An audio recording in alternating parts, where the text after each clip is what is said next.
You know, the art of poetry is the art of telling the truth in a very condensed, hard-hitting form.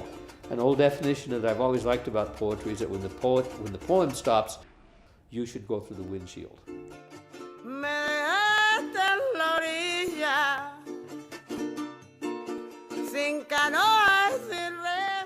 La Plaza Vieja, Barelas, Martinez Town, which is very near where I live now. These older communities had a real community life.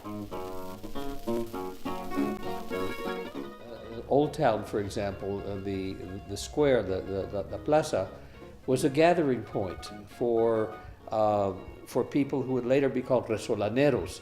That is, people who discuss local news, local events, gossip, exchange stories about the neighborhood, about the area.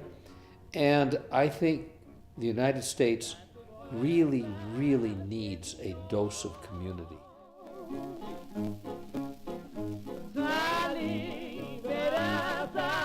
There were many good things about the Albuquerque I was born into. The population was smaller. It was about 50,000 people. Most of the streets in Old Town, for example, were not paved. So there's a much tighter sense of community. But the bad part was Albuquerque was a segregated city. A lot of people don't understand that. But parts of the Albuquerque were off limits to Mexicanos. The country club section of town, for example, had protocols that said if you were Mexican, Hispanic, blah, blah, blah, black, etc., you could go into the country club during working hours to work, but you had to be out of there by sundown.